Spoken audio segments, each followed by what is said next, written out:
Chapter 5. Out of bounds at all times and no exceptions. There was only one thing for it, and that was to speak to Father. Father hadn't left Berlin in the car with them that morning. Instead, he had left a few days earlier, on the night of the day that Bruno had come home to find Maria going through his things, even the things he'd hidden in the back that belonged to him and were nobody else's business. In the days following, Mother, Gretel, Maria, Cook, Lars, and Bruno had spent all their time boxing up their belongings and loading them into a big truck to be brought to their new home at Outwith. It was on this final morning, when the house looked empty and not like their real home at all, that the very last things they owned were put into suitcases, and an official car with red and black flags on the front had stopped at their door to take them away. Mother, Maria, and Bruno were the last people to leave the house, and it was Bruno's belief that Mother didn't realize that the maid was still staying there, because as they took one last look around the empty hallway, they had spent so many happy times. The place where the Christmas tree stood in December, the place where the wet umbrellas were left in a stand during the winter months, the place where Bruno was supposed to leave his muddy shoes when he came in, but never did. Mother had shaken her head and said something very strange. "We should never have let the Fury come to dinner," she said. "Some people and their determination to get ahead." Just after she said that, she turned around, and Bruno could see that she had tears in her eyes. But she jumped when she saw Maria standing there, watching her. "Maria," she said, in a startled tone of voice, "I thought you were in the car." "I was just leaving, ma'am," said Maria. "I didn't mean," began Mother, before shaking her head and starting again. "I wasn't trying to suggest—" "I was just leaving, ma'am," repeated Maria, who must not have known the rule about not interrupting Mother, and stepped through the door quickly and ran to the car. Mother had frowned, but then shrugged, as if none of it really mattered any more anyway. "Come on then, Bruno," she said, taking his hand and locking the door behind them. "Let's just hope we get to come back here someday when all this is over." The official car with the flags on the front had taken them to the train station, where there were two train tracks separated by a wide platform, and on either side a train stood waiting for the passengers on board. Because there were so many soldiers marching about on the other side, not to mention the fact that there was a long hut belonging to the signalman separating the tracks, Bruno could only make out the crowds of the people for a few moments before he and the family boarded a very comfortable train, with very few people on it, and had plenty of empty seats and fresh air when the windows were pulled down. If the trains had been going on different directions, he thought, it wouldn't have seemed so odd. But they weren't. They were both pointed eastwards. For a moment he considered running across the platform to tell the people about, hey, empty seats in his carriage. But he decided not to, as something told him that it would make Mother angry, and would probably make Gretel furious, and that would be worse still. Since arriving at Outwith, their new house, Bruno hadn't seen his father. He had thought perhaps he was in his bedroom earlier when the door creaked open, but that had turned out to be the unfriendly young soldier who had stared at Bruno without any warmth in his eyes. He hadn't heard Father's booming voice anywhere, and he hadn't heard the heavy sound of his boots on the floorboards downstairs. There were definitely people coming and going, and as he debated what to do for the best, he heard a traffic commotion coming from downstairs, and went out to the hallway to look over the banister. Down below he saw the door to Father's office standing open, and a group of 5 men outside of it, laughing and shaking hands. Father was at the center of them, looking very smart in his freshly pressed uniform. His thick, dark hair had obviously been recently lacquered and combed, and as Bruno watched from above, he felt both scared and in awe of him. He didn't like the look of the other men quite as much. They certainly weren't as handsome as Father, nor were their uniforms as freshly pressed, nor were their voices so booming or their boots so polished. They all held their caps under their arms and seemed to be fighting with each other for Father's attention. Bruno could Bruno could understand a few of their phrases as they traveled up to him. "Made mistakes from the moment he got here. It got to the point where the Fury had no choice but to," said one. "Discipline," said another, "and efficiency. We have lacked efficiency since the start of 42, and without that—" It's clear the numbers, they say. It's clear, Commandant," said the third. "And if we built another," said the last, "imagine what we could do then. Just imagine it." Father held a hand in the air, which immediately caused the other 4 men to fall silent, as if he was the conductor of a barbershop quartet.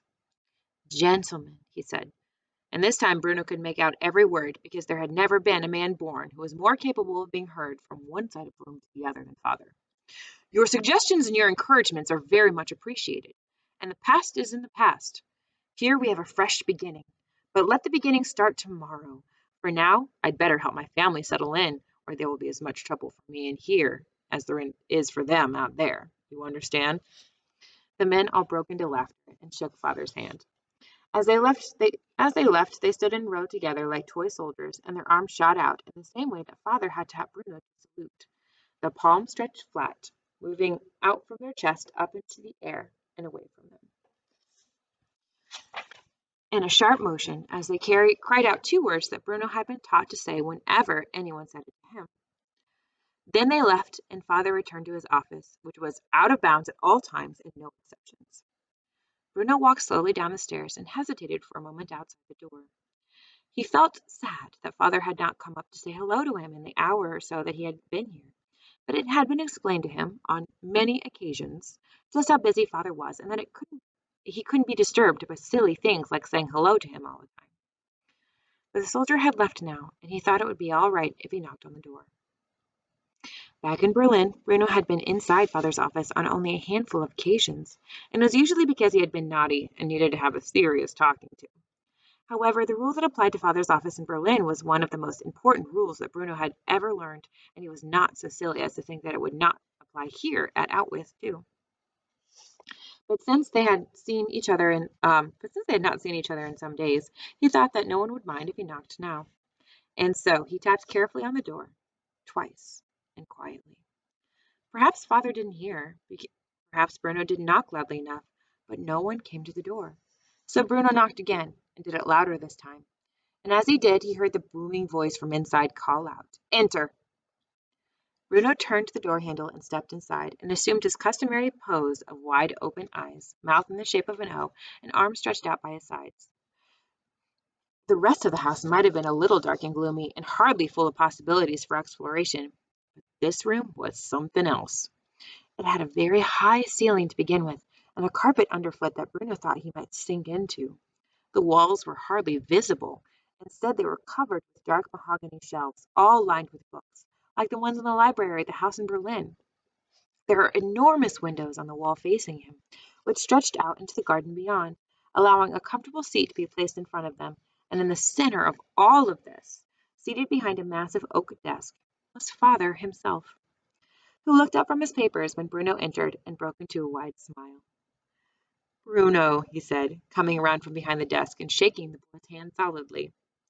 For Father, who was not usually the type of a man to give anyone a hug, unlike Mother and Grandmother, who gave them a little too often for comfort, complimenting them with slobbering kisses. "My boy," he added after a moment. "Hello, Father," said Bruno quietly, a little overawed by the splendor of the room. "Hello, Father," said Bruno quietly, a little overawed by the splendor of the room. "Bruno, I was coming up to see you in a few minutes. I promise I was," said Father. "I just had a meeting to finish and a letter to write. You got here safely then?" "Yes, Father," said Bruno. "You were a help to your mother and sister in closing the house?" "Yes, Father," said Bruno. "Then I'm proud of you," said Father approvingly. "Sit down, boy." He indicated a wide armchair facing his desk, and Bruno clambered onto it, his feet not quite touching the floor, while Father returned to his seat behind the desk and stared at him. They didn't say anything to each other for a moment, and then finally Father broke the silence. "So?" he asked. "What do you think?" "What do I think?" asked Bruno. "What do I think of what?" "Of your new home. Do you like it?" "No," said Bruno quickly, because he always tried to be honest and knew that if he hesitated even for a moment, then he wouldn't have the nerve to say what he really thought. "I think we should go home," he added bravely. Father's smile faded only a little, and he glanced down at his letter for a moment before looking back up again, as if he wanted to consider his reply carefully. "Well, we are home, Bruno," he said finally, in a gentle voice. "Outwith is our new home." "But when can we go back to Berlin?" asked Bruno, his heart sinking when Father said that. "It's so much nicer there." "Come, come," said Father, wanting to have none of that. "Let's have none of that," he said. "A home is not a building or a street or city or something so artificial as bricks and mortar. A home is where one's family is. Isn't that right?" "Yes, but—" And our family is here, Bruno, at Outwith. Ergo, this must be our home. Bruno didn't understand what ergo meant, but he didn't need to because he had a clever answer for father. But grandfather and grandmother are in Berlin, he said, and they're our family too, so this can't be our home. Father considered this and nodded his head. He waited a long time before replying. Yes, Bruno, they are.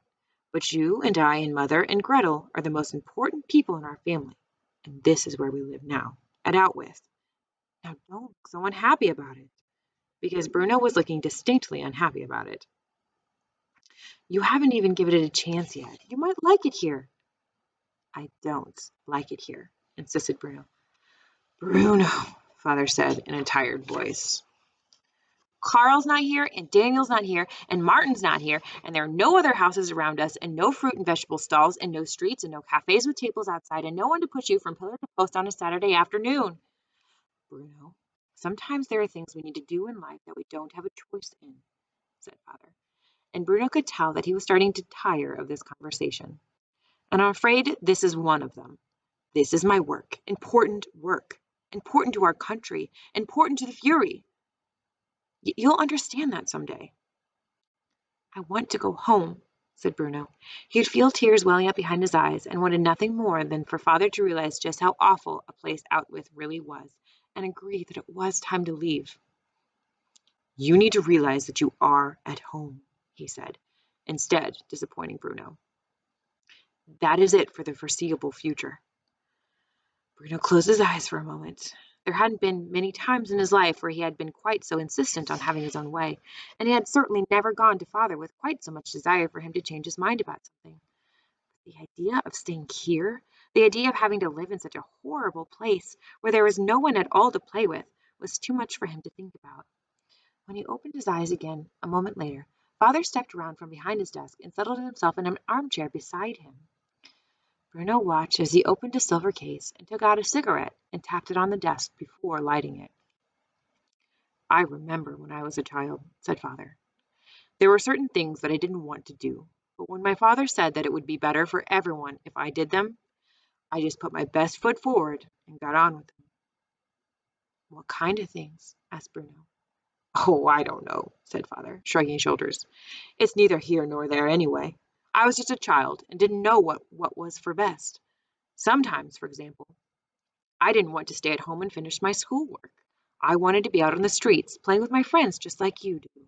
And I look back now and see how foolish I was. So you know how I feel?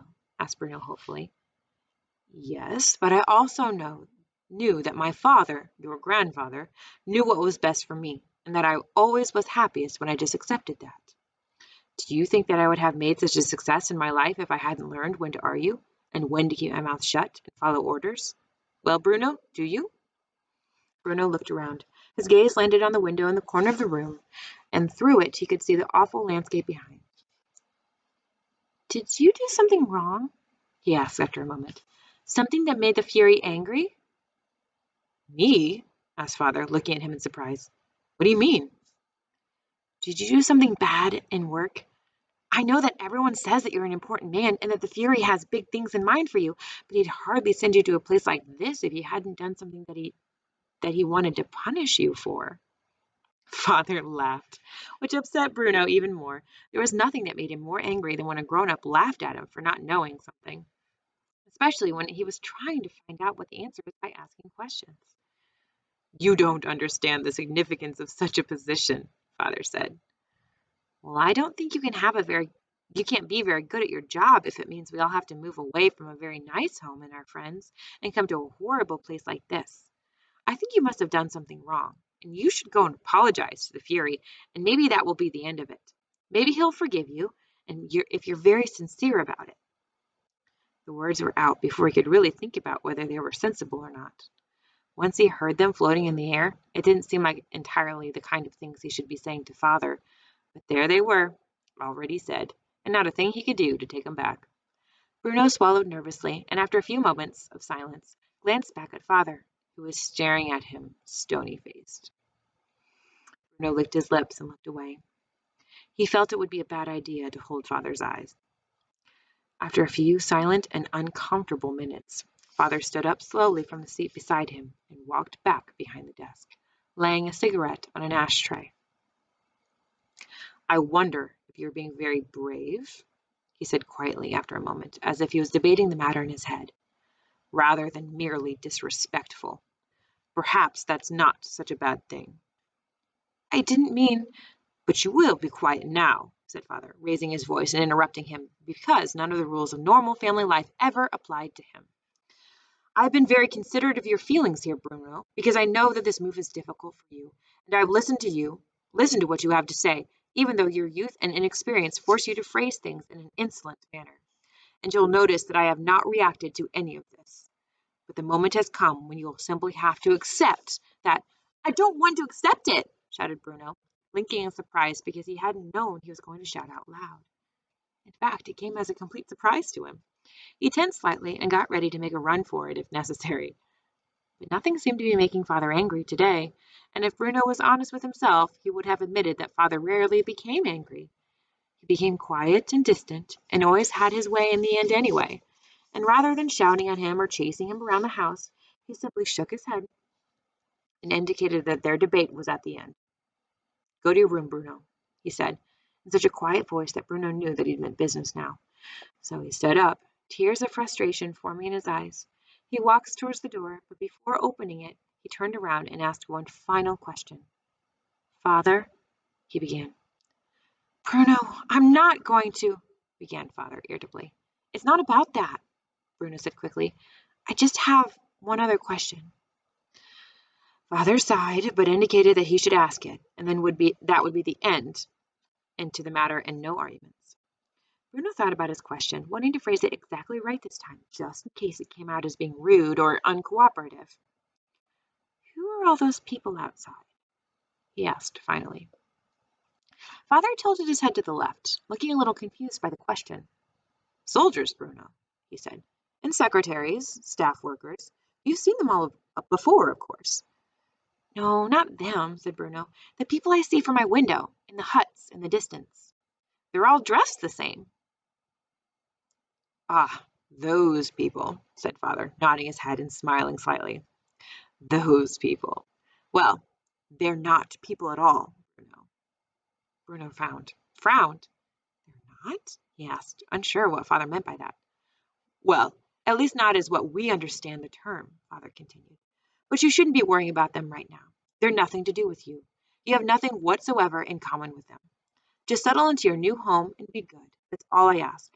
Accept the situation in which you find yourself, and everything will be much easier." "Yes, Father," said Bruno, unsatisfied by the response.